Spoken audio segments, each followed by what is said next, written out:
The Luna baby docked with a dull thud that rattled up through my boots. Same sound every stop, like the old girl settling into place. Out the port window, the depot hung in orbit, a rust ring patched over itself 100 times. Not much to look at, but it had clamps, cargo, and a bar. That was enough. The crew spilled out quick, some headed for bunks, others for cards or drink. I stayed behind to finish the cargo log, flicking entries across my augmented reality nano cluster. Numbers blinked green in the corner of my vision. One actuator warning flashed red, and dulled when I swiped it to later.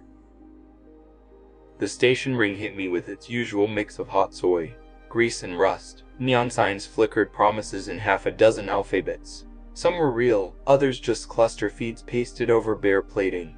One crooked sign ahead was real enough. It just read bar. Tuck lay flat against my back under the collar of my jacket. His damp, translucent body rose and fell with slow breaths, cool against my spine.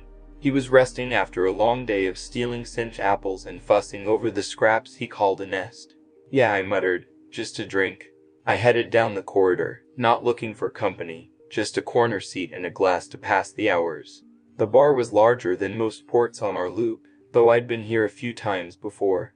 The Luna baby's route wasn't freeform, 5 or 6 main stops, with odd jobs if the credits lined up, and this depot always circled back eventually. The place hadn't changed, black rubber matting worn smooth from boots, hatchwork walls lit by tired neon, and the same mix of dock hands. Mostly human faces, with the occasional dry-skinned trader or long-jawed spacer mixed in. Out here nobody stood out for long.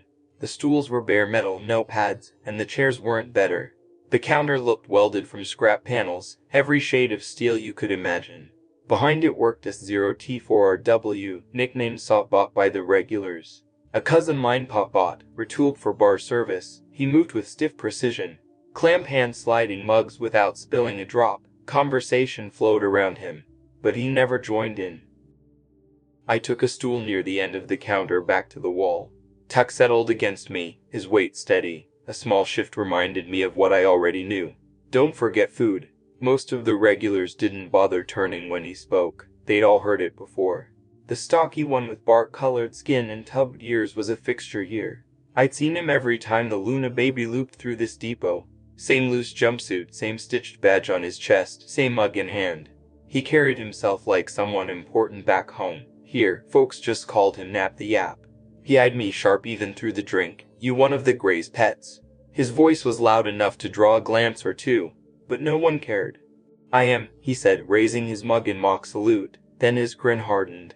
And so are you. And so is every soul in this place. Anyone tearing riffs, anyone hitching credits through the beacon relays, we're all pets. Doesn't matter the flag. Doesn't matter the hull. We eat from the Gray's hand every time we move or speak. He leaned closer, voice lower. You know how all this started? I didn't answer right away. Most drunks spin lies. But Tuck pressed a little heavier against my back, his way of saying listen. I took a slow pull from my glass. No, but I'm listening.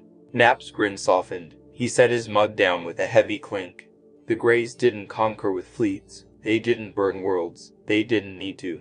They just threw bait. His fat finger jabbed the counter. Pods with crippled drives. Left drifting until someone desperate enough dragged one home. He snorted. First time you tear Subspace, you think you've made history.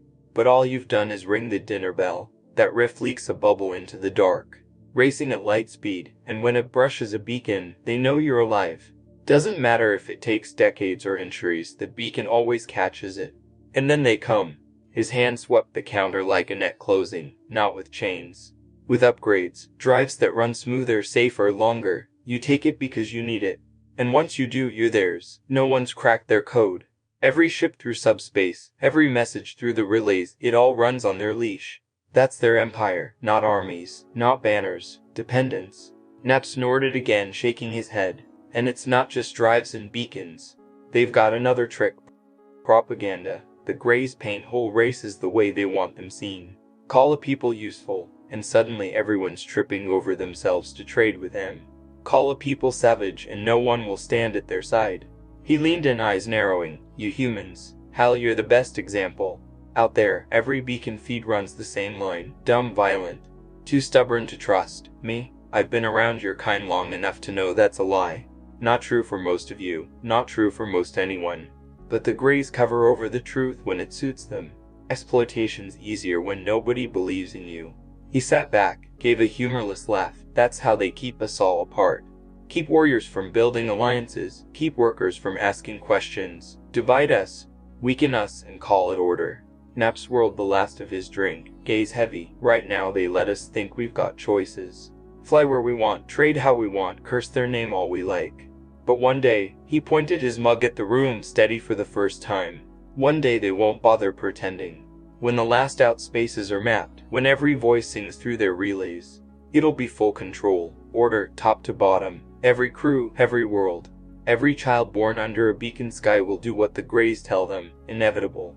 He paused, lowering his voice almost to a whisper. And don't fool yourself into thinking they're free.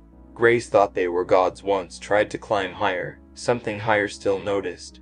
Couldn't live there, couldn't live here, but it crawled inside him anyway. That's why they all move the same, that's why their eyes never blink. He shrugged, like it was just another scrap of gossip, and knocked back the rest. Most of the bar kept laughing, drinking, ignoring him the way you ignore a hum in the walls. But I felt tuck shift, just enough weight to remind me he was hungry. Simple as that. I didn't say anything. What could I? I'd heard stories before, half-truths. Dockside whispers, but never laid out so plain, so bitter. Napp caught my eye, just for a second, and in it I saw more than drink and weariness. I saw someone who believed every word even if nobody else did.